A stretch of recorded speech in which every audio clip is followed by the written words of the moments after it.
गुरुदेव परमात्मने नमः। गुरुदेव समझाते हैं तृष्णा और वासना क्या है। जो अपने को मिलता नहीं है उसके लिए लोलुपता से बेचैनी वृत्ति, लोलुपता से बेचैनी यानी वृत्ति होती है, वो तृष्णा है। जो अपने को मिला था, अपने पास था, उसको पकड़कर अपने पास रखने वाली बेचैनी जो वृत्ति होती है वो वासना है। जो नहीं मिल रहा है उसके लिए, अथवा जो छूट चुका, छूट गया है उसके लिए बेचैन होना, लालायित रहना, भूतकाल में था उसके लिए बेचैन रहना और भविष्य में प्राप्त हो उसके लिए बेचैन रहना।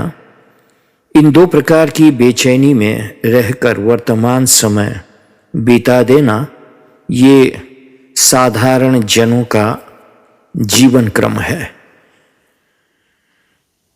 वासना दिन प्रतिदिन नूतन होती रहती है और भविष्य का काल नूतन वासनाओं की पूर्ति के चिंतन और पुरुषार्थ में बीत जाता है। भौतिक स्थूल नश्वर प्राणी या पदार्थ के नाश होने पर उसके लिए बेहद तड़पना, ये तृष्णा का स्वरूप है।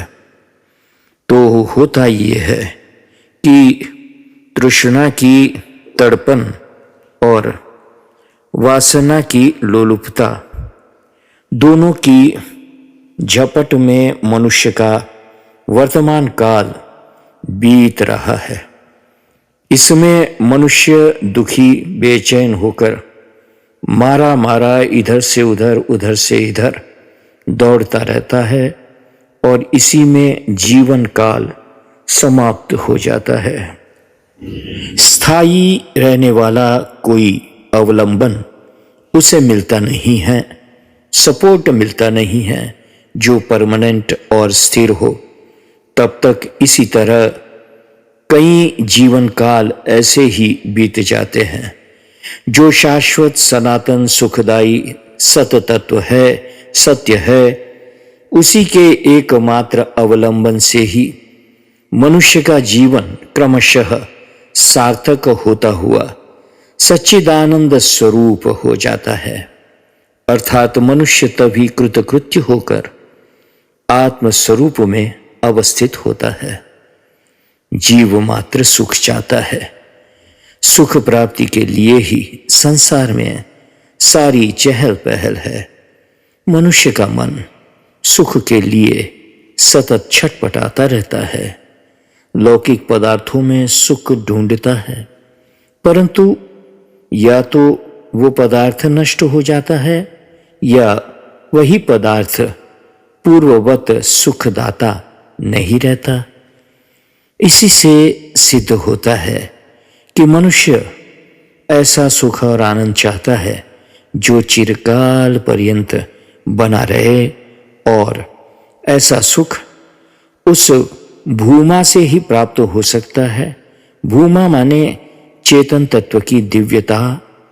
दिव्य चेतन तत्व के अनुसंधान में जीवन बिताने से इस भूमा की प्राप्ति अपने आप हो जाती है।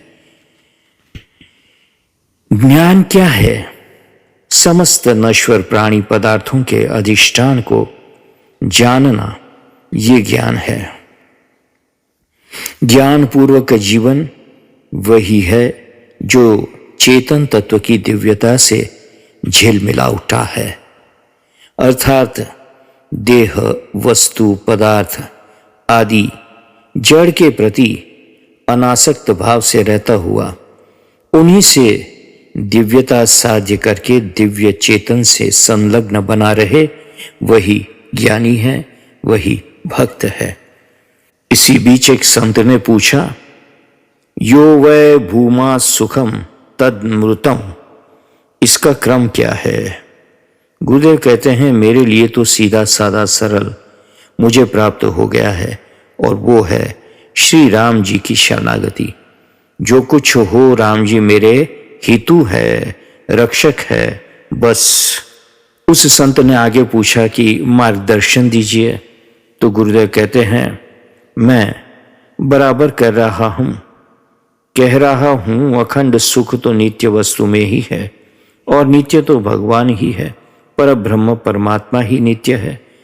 सही बात यही है कि वेदांत के मनन निधिध्यासन से नित्य अनित्य का विवेक प्राप्त होवे, तो लौकिक और परलौकिक सब पदार्थों में तुच्छ बुद्धि यानी वैराग्य हो जाता है। वैराग्य का स्वरूप तो आप जानते ही होंगे। स्वर्ग से लगाकर इस लोक में जितने भी सुख भोग के विषय पदार्थ है, सब में काकविष्टावत अप्रियता, निरस्ता, यह वैराग्य है। वैराग्य उदय हो जाए तो शम दम आदि सिद्ध होते हैं। सदैव वासना रहित रहना ये शम है। समस्त बाह्य वृत्ति का निग्रह ये दम है, और समस्त विषयों से वृत्ति हटा देना ये उपशम है, उपरति है। श्रवण मनन के अतिरिक्त दूसरे सब विषयों में से सम्यक अप्रियता व सबका परित्याग ये परमा उपरति है। इससे आत्मज्ञान होता है। जय सिया राम, जय सद्गुरुदेव।